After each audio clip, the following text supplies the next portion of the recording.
I just love it when a plan comes together.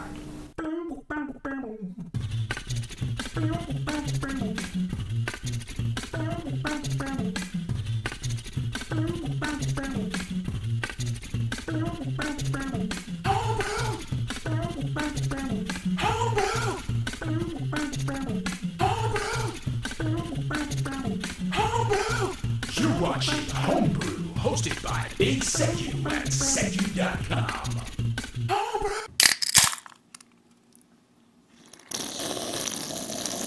Boom, how's it going, guys? Sweaty Secu here again for another Homebrew Wednesday. Greetings and salutations to you all. So this week, what have I been up to? What have I been doing? Who have I been punching? No, I haven't been punching anyone. So I need to say thank you very much to Tony Yates yet again. Because Tony, I tried 2 of your beers at the weekend.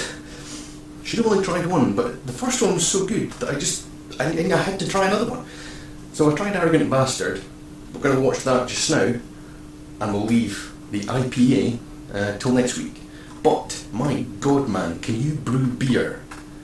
Let's watch. It's the Tony Yates Arrogant Bastard Ale clone. Cheers again, Tony. We're going to get ripped into this one right away. How do you think? Look at the IPA, Arrogant Bastard. So, let's give it a bash. Cheers.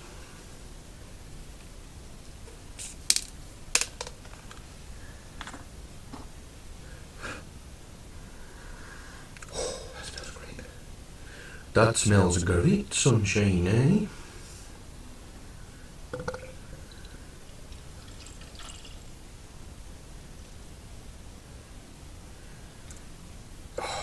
Look at that sucker.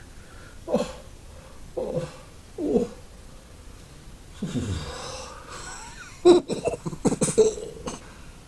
Oh, it smells really good. It's malty, it's fruity smelling, it's hoppy.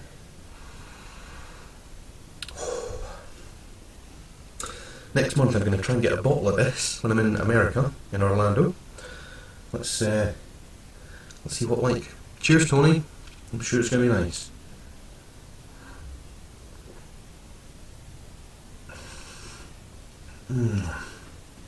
Oh, oh, buddy, that's really good.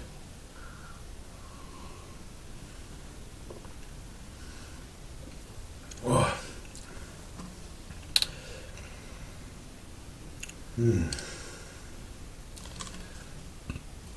the Arrogant Bastard clone.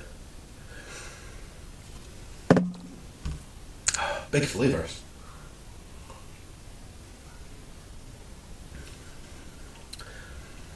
Nice big hop flavours. I think this is a brew that I would probably do myself, all grain. When I eventually manage to get myself going with brewing a bag, etc. If you can do it brewing a bag, I don't know if you'd be able to do that. Remember and leave the lid off during the boil this time.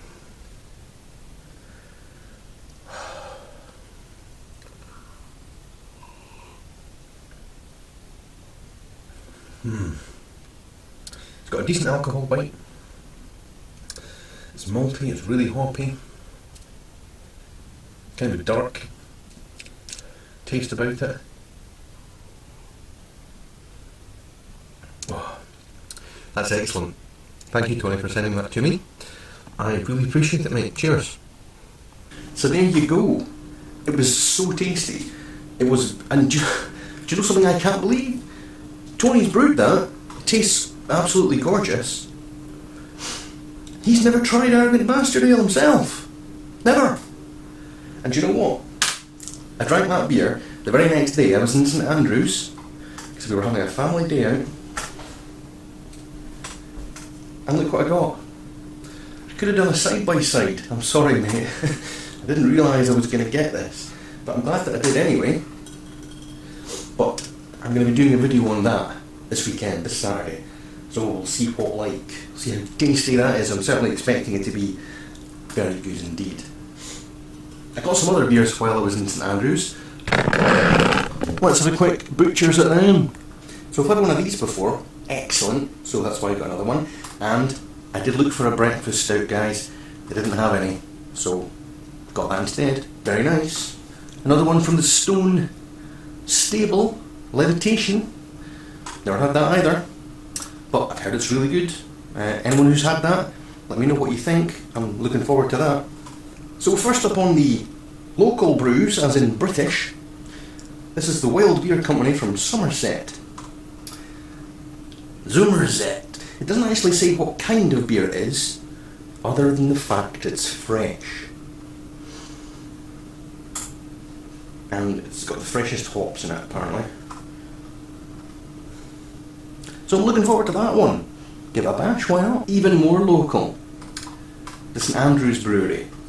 Now, I'm going to have to go and visit this guy, Bob. I've never had any of his beer, but this will be the first one. Bob from the St Andrews Brewery. So this is his IPA, packed with hops. A big, bold, bitter IPA.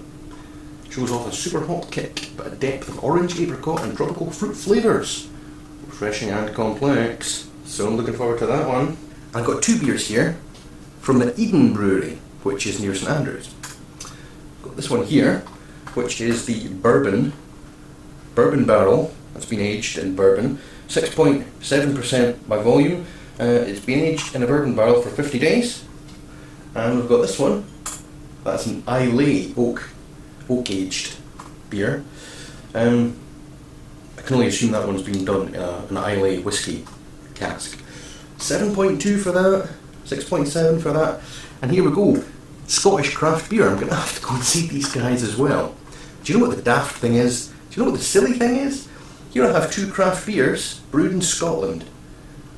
Strong beers, oak aged in whiskey casks and bourbon casks. And there'll be people in America right now watching this thinking, holy shit, I wish I could get my hands on those.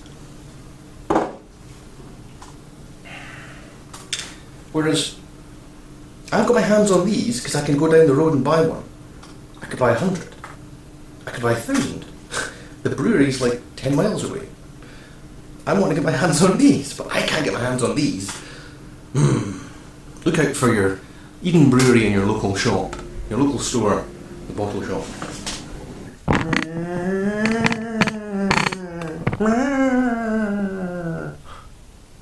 Okay, so my apologies.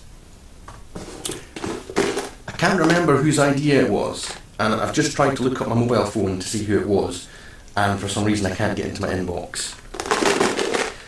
Remember I did hard candy cider? Somebody asked me recently would it work with Haribo, and I thought, bloody hell, that's a good idea. Would it work with Haribo? I don't know, but I bought this Haribo to try it. Then Mrs. Secu got it to it. And okay, I've had a few of them as well. I'm going to have to buy more Haribo, but I'm thinking about doing a video on Haribo cider. So, I'm not yet sure. Does that mean that I just shove these in a cider? Oh. Or would it be better putting them into apple juice on the stove and then warming them up to melt them down to then put them into the cider? Thoughts in the comment section. Okay, this was a mistake.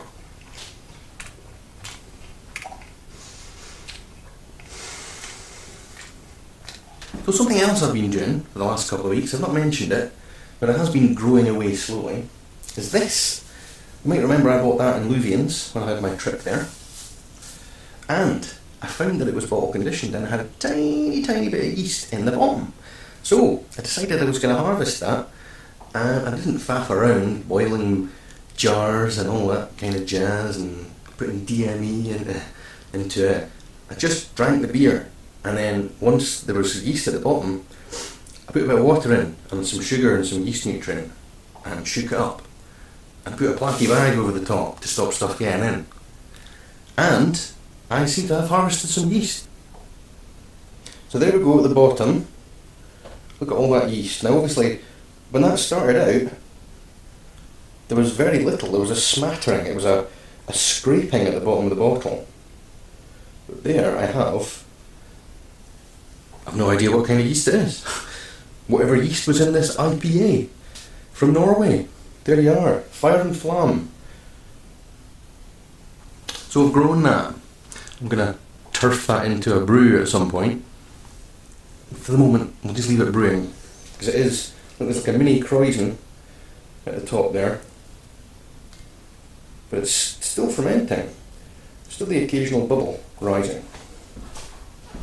So talking of washed yeast,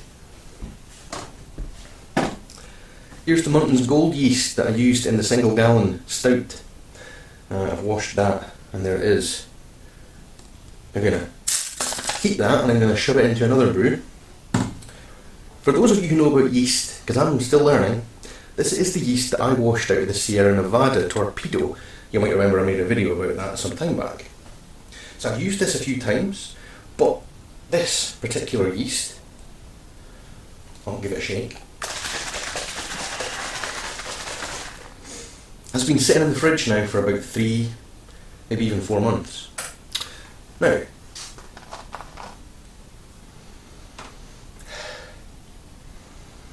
it seems to have a mildly eggy smell about it. And I don't know enough about yeast to say whether that's bad or not, frankly. So your assistance would be great. Do you know about yeast? Is an eggy smell on yeast bad? If it is, I'll chuck it out. If it's not, I'll stop worrying about it. Also this week I tried out Taxis hopped cider, all the way from Italy. It was great. Let's have a look. Right, so it's Tuesday. Now, I didn't get around to trying Taxis cider, unfortunately, the weekend, but I'm going to do it right now. So we can't disappoint our Italian friend. Well, there's minimal carbonation.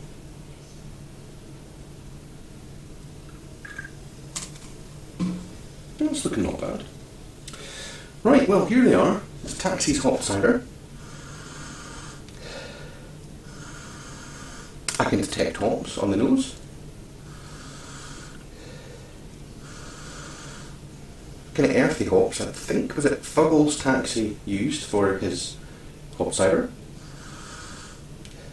It's not a massive aroma of hops, but it's nice and clear. Looks like it has got some carbonation to it.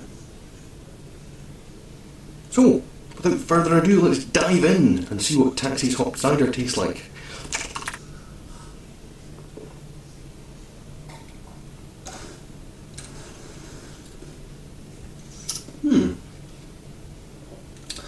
That's nice. That's quite light and refreshing. Right. I don't remember how strong Taxis cider is, but it's not as hoppy as one of mine is, but it's still very nice. You can taste the hops in it.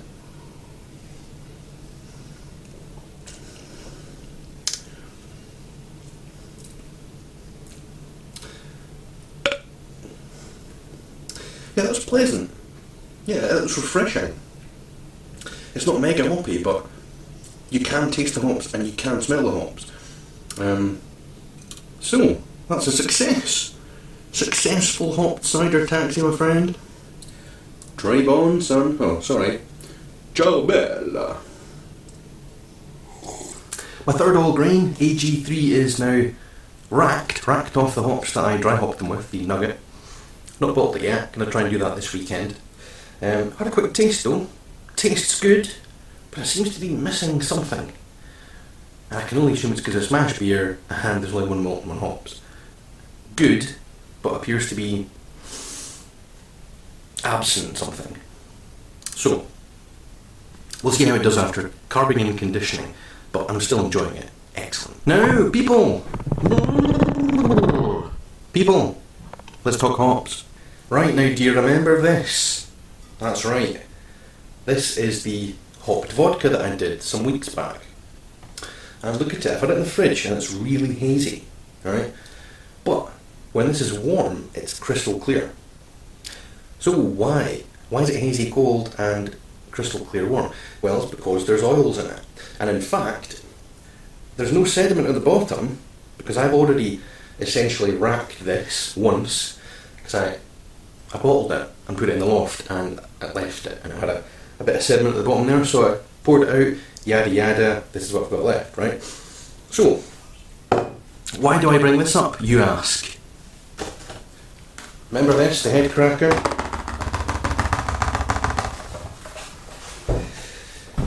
So, I posted on Facebook just the other day that I'm thinking about what can I do to absolutely destroy this kit with hops.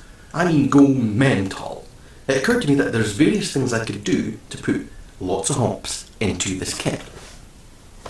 I'm sure it's tasty as is, but I like hops, baby. Bing, bada boom, bing, bing, bing, bing, bing, bada boom. So I'm going to do a boil, 60-minute boil. I'm just going to treat it as if it's fresh wort with no hops in it. Then I'm going to do a hop tea, and I'm going to shove that in there as well. Oh, but that's entirely pointless. You've just done a boil. Shut up. Then I'm going to dry hop in primary. Ah, no, don't do that, so cute. All the CO2 is going to scrub out most of the flavour and... Right, I'm doing it. Then I'm going to dry hop in secondary. Dry hop in secondary, lots of hops. An amount yet to be determined. However, and this, my friends, is where the hop vodka comes back into it. So I'm thinking, what can I do over and above all of these fairly standard, both brewing and home brewing methods of getting hops into a beer? And I started to think, well, what if I could actually extract the oils out of hops and add them directly to the beer? We get malt extract, why not hop extract? Now, you can buy these things, but I'm a home brewer and I can't be arsed having to buy them. And I bought hop oils before and I didn't think they were that great. So I thought, I'm going to look up how to make cannabis oil now, purely for medicinal reasons, and I don't smoke cannabis. If you do, then fine, you know, whatever. All I'm saying is that the same method for making cannabis oil, which is a medicinal extract of cannabis, could be used to extract the oils from hops, because they're of the same family of vegetation.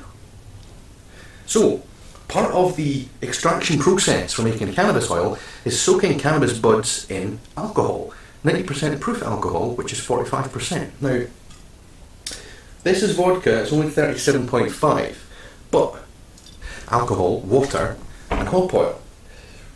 So what I'm going to do is, I'm going to skip ahead slightly in the process and change, obviously, the product I'm trying to make from cannabis to hop oil.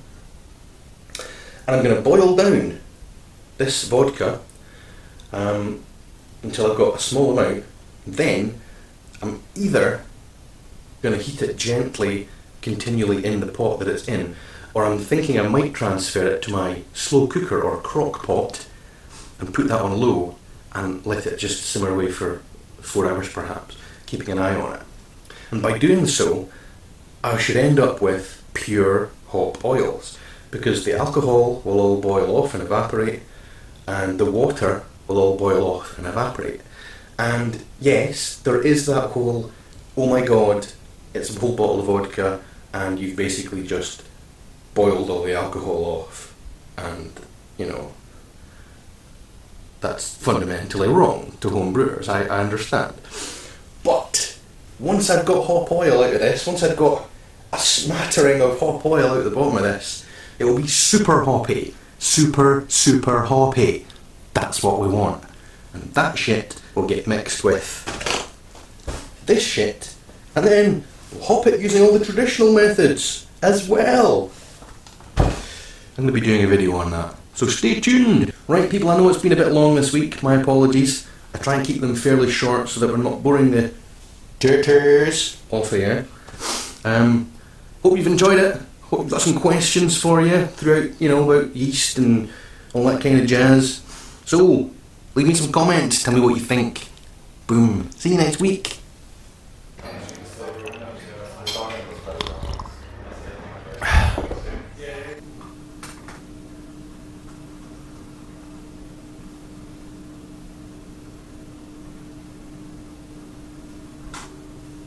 I just love it when a plan comes together. Brew.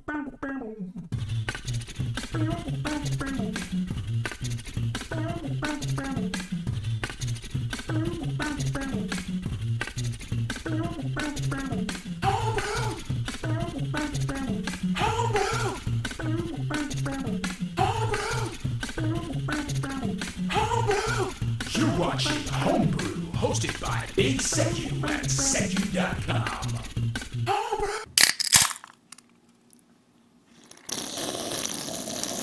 Boom, how's it going, guys? Sweaty Secu here again for another Homebrew Wednesday.